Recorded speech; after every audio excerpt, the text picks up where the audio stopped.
नमस्कार दोस्तों, आप देख रहे हैं साहित्य टीवी और मैं हूं आपका दोस्त लाल बिहारी लाल। आज 25 अक्टूबर है और 25 अक्टूबर को ही मशहूर शायर साहिर लुधियानवी जी का आज पुण्यतिथि है। मैं पल दो पल का शायर हूँ, पल दो पल मेरी जवानी है, पल दो पल मेरी हस्ती है, पल दो पल मेरी कहानी है। जी हाँ दोस्तों, इसी साहिर लुधियानवी का ये नज्म है। इस दिलकश गीत के रचयिता साहिर लुधियानवी हर पल के शायर थे, लफ्जों के जादूगर और हर दिल अजीज शायर। साहिर लुधियानवी का असली नाम अब्दुल हई साहिर था, लेकिन उन्होंने इसे बदलकर साहिर लुधियानवी रख लिया था। उनका जन्म 8 मार्च 1921 ईस्वी में लुधियाना के एक जागीरदार घराने में हुआ था। उनके पिता बेहद अमीर थे, घर में किसी चीज़ की कमी नहीं थी, लेकिन माता पिता के अलगाव के बाद वह अपनी मां के साथ रहे और इस दौरान उन्हें गुर्बत में दिन गुजारने पड़े। उन्होंने लुधियाना के खालसा हाई स्कूल से 10वीं की गवर्नमेंट कॉलेज से 1939 ईस्वी में उन्हें निकाल दिया गया था। बाद में इसी कॉलेज में वह मुख्य अतिथि बनकर आए थे। यहाँ से संबंधित उनकी नज्म बहुत मशहूर हुई।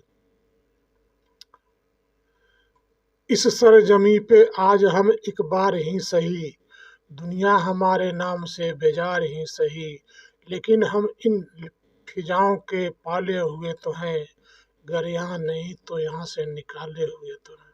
यहाँ दोस्तों, इस आगे बात करते हैं। 1943 ईस्वी में लाहौर आ गए और इसी साल उन्होंने अपना पहला कविता संग्रह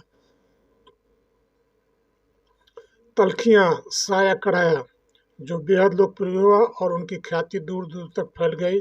उसके बाद 1945 ईस्वी में वह प्रसिद्ध उर्दू पत्र अदब लतीफ़ और शाहकार लाहौर के संपादक बन गए। बाद में वह द्विमासिक पत्रिका सवेरा के भी संपादक हुए। इस पत्रिका में उनकी एक नज्म को पाकिस्तान सरकार ने अपने खिलाफ बगावत मानते हुए उसके विरुद्ध वारंट जारी कर दिया। 1949 ईस्वी में उन्होंने लाहौर छोड़ दिया और दिल्ली आ गए। वहाँ उनका दिल नहीं लगा और वह मुंबई चले गए।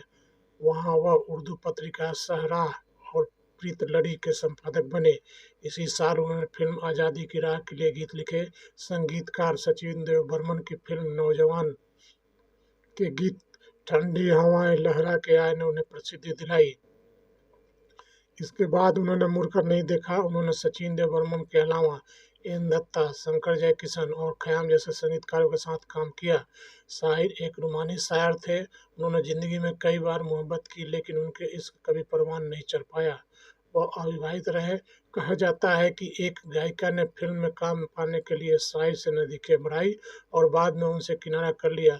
इसी दौर में शाहिर ने एक खूबसूरत नज़्म लिखी, चलो एक बार फिर से अजनबी बन जाए हम दोनों, चलो एक बार फिर से।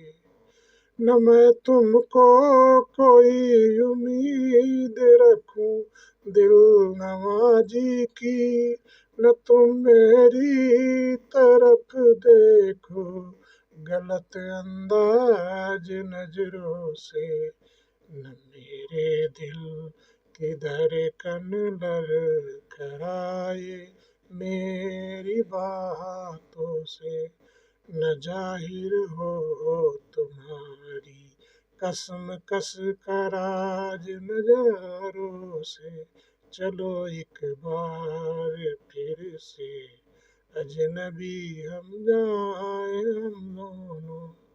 शाहिर ने फिल्मी दुनिया में भी अपनी शायरी की कमाल दिखाया।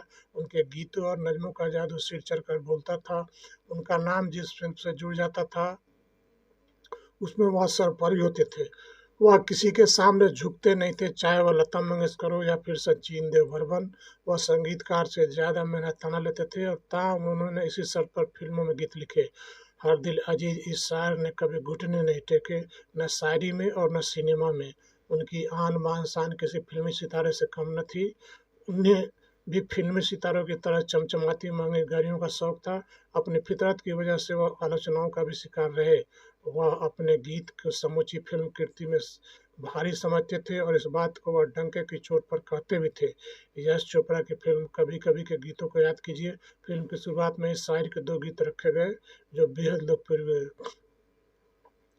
कभी कभी मेरे दिल में ख्याल आता है कि जैसे तुझको बनाया गया है मेरे लिए।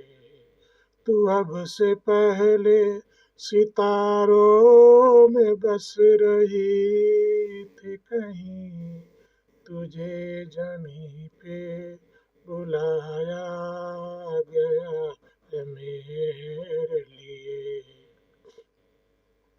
शाहिर सिर्फ अपने लिए नहीं दूसरे के लिए भी सिद्धांतवादी थे।